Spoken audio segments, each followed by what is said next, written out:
Hello မင်္ဂလာပါအခုကျွန်တော်လက်ရှိသုံးနေတဲ့ passport ကနောက်နှစ်2020 February ဆိုလို့ရှိရင်တက်တန်းကုန်တော့မှမို့လို့ကျွန်တော်ဒီမှာပဲ passport extension သွားလုပ်ဖြစ်ခဲ့ပါတယ် passport လေးလည်းရခဲ့ပြီပေါ့နော်အဲ့တော့ကျွန်တော်ဒီ Czech Republic မှာ passport တက်တန်းတိုးတဲ့ကိစ္စလေးနဲ့ပတ်သက်ပြီးတော့အတွေ့အကြုံလေးတွေပြီးတော့ passport တက်တန်းဘယ်လိုတိုးရမလဲဆိုတဲ့အကြောင်းလေးတွေကိုပြန်ပြီးတော့ sharing လုပ်ပေးချင်ပါတယ် passport တက်တန်းတိုးဖို့ဆိုပြီးတော့ကျွန်တော်အရင်2လလောက်ကလေးကနေပြီးတော့တန်ယုံကို email ပို့ခဲ့တယ်ကျွန်တော် passport ကတော့ဒါ2020 February ကျရင်ကုန်တော့မှာပဲချိန်လောက်စပြီးတော့တက်တန်းတိုးလို့ရတယ်ဆိုတာလေးတွေကို email ပို့ပြီးတော့မေးခဲ့တယ်အဲ့တော့တန်ယုံဘက်ကနေပြီးတော့ဒီ July August လောက်မှာစပြီးတော့ဒီတက်တန်းတိုးတဲ့ကိစ္စကြီးလုပ်လို့ရပါမယ်ဆိုပြီးတော့ email ပြန်ပို့ခဲ့ပေါ့နော်အဲ့ဒါနဲ့ပဲကျွန်တော် July လအစလောက်မှာတန်ယုံကိုနောက်တစ်ခါ email ပို့ခဲ့တယ်ဒီ passport တက်တန်းတိုးရလေးနဲ့ပတ်သက်ပြီးလုပ်ချင်လို့ဆိုပြီးတော့ပြောတော့သူတို့ဘက်ကနေဒီ form လေးတွေကိုတော့ဖြည့်ပေးဆိုပြီးတော့ form 3ခုနဲ့သူတို့ဘက်ကိုတင်ပေးရမယ်လိုအပ်တဲ့စာရွက်စာတမ်း list ပေါ့နော်အဲ့ဒါလေးတွေကို email ပို့ပေးခဲ့ပါတယ်အဲ့တော့အဲ့ form 3ခုမှာတစ်ခုက CV form နောက်တစ်ခုကဒါ form B နဲ့request letter ဆိုပြီးတော့3ခုပါတယ်ပေါ့နော်အဲ့ထဲမှာ CV form ကတော့ဖြည့်ရတာနည်းနည်းလေးပိုများတယ်ဒါကိုရဲ့အကြောင်းတွေပြီးတော့ဒါကိုရဲ့ family အကြောင်းတွေပြီးရင်တခြားဒါကိုနဲ့ပတ်သက်တဲ့ information လေးဖြည့်ရများတယ်form B နဲ့ request letter ကတော့အများကြီးသိပြီးတော့မဖြည့်ရဘူးအဲ့တော့အဲ့ form 3ခုကိုဖြည့်တယ်ဖြည့်ပြီးတော့တခြားသူတို့ပြောထားတဲ့စာရွက်စာတမ်းတွေကို email ပြန်ပြီးတော့ပို့ပေးခဲ့တယ်အဲ့တော့တခြားစာရွက်စာတမ်းတွေအနေနဲ့ဆိုရင်ကျွန်တော်တို့ကိုမှတ်ပုံတင်ကျွန်တော်တို့ရဲ့မှတ်ပုံတင်တဲ့ပုံလိုတယ်ပြီးတော့အိမ်အောင်စုက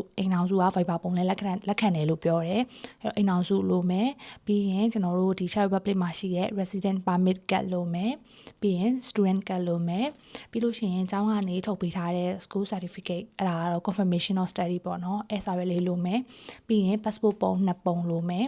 အဲ့ဒါလေးတွေကိုတစ်ခါလေးတွဲပြီးတော့ပို့ပေးရမယ်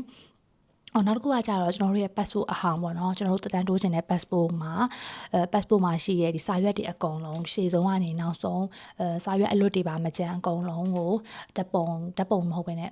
scan photo လုပ်ပြီးတော့သူတို့ PDF နဲ့ပို့ပေးရတယ်သူတို့ဘက်ကနေဓာတ်ပုံကို PDF ပြောင်းတာမျိုးလက်မခံဘူးပေါ့နော် scan လုပ်ထားတာကိုပဲလက်ခံမယ်လို့ပြောတယ်အဲ့တော့ဒီစာရွက်တွေအကုန်လုံးကို scan လုပ်ပြီးတော့ PDF ပြောင်းပြီးတော့တခါလေး email မှာထည့်ပြီးတော့ပို့ပေးရတယ်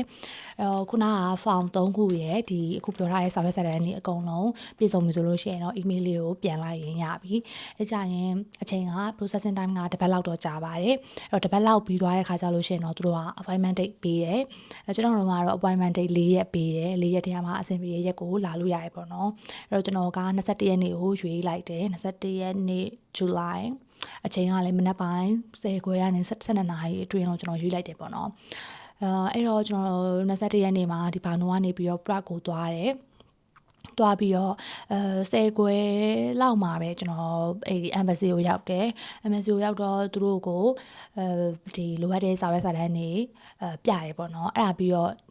နောက်တစ်ခုကအဲ့စာရွက်စာတမ်းတွေကိုကျွန်တော်တို့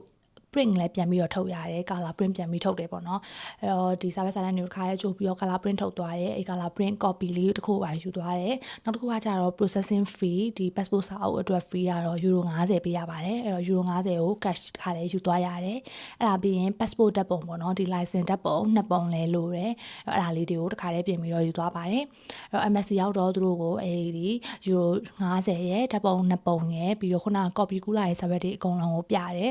အဲ့ဒါပြီးရင် original လေးလည်းယူသွားရပေါ့နော် resident permit တို့ student card တို့ပြီးတော့ဒီ confirmation of study ဒါရဆိုလို့ရှိရင် original လေးလည်းယူသွားရယူသွားပြီးတော့သူ့တစ်ခါလေးပြလိုက်တယ်အဲ့ဒါနဲ့စာရွက်စာတမ်းတွေစစ်ပေးတယ်စစ်ပေးပြီးတော့တခြားလိုအပ်တာမရှိဘူးဆိုတော့ကျွန်တော်17ကြော်လောက်မှာပဲပြန်ပြီးတော့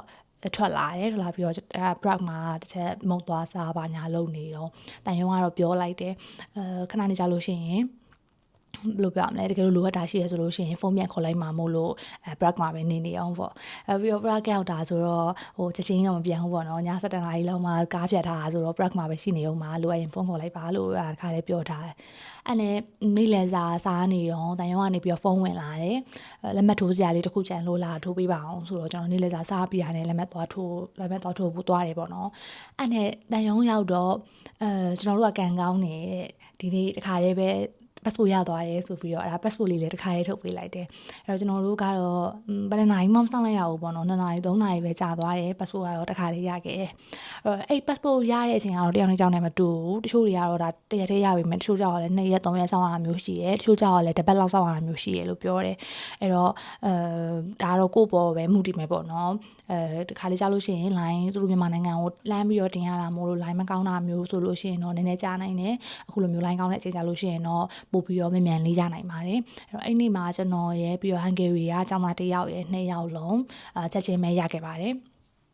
ပြီးတော့နောက်တစ်ခုကလေဒီ Czech Republic မှာတက်တန်းတိုးတာဒီ Czech Republic မှာရှိရမြန်မာတွေအတွက်ပဲမဟုတ်ပဲねတခြား Hungary ကလူတွေဆိုလို့ရှိရင်လည်းဒီမှာပဲလာပြီးတက်တန်းတိုးရတယ်ပေါ့နော်အဲ့တော့တခြားနိုင်ငံတော့တခြားမသိပေမဲ့အိန္ဒိယတော့ဒါ Hungary ကကျောင်းသားနဲ့တွေ့ကြရဆိုတော့သူပြောပုံရဆိုလို့ရှိရင်ဒါ Hungary မှာရှိရဲ့မြန်မာကျောင်းသားတွေအနေနဲ့ဆိုလို့ရှိရင်လည်း Czech Republic ကတန်ရုံးမှာပဲတက်တန်းလာတိုးရပါတယ်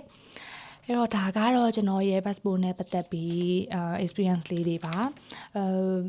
ဒီထဲမှာကျန်တာဆိုလို့ရှိရင်တော့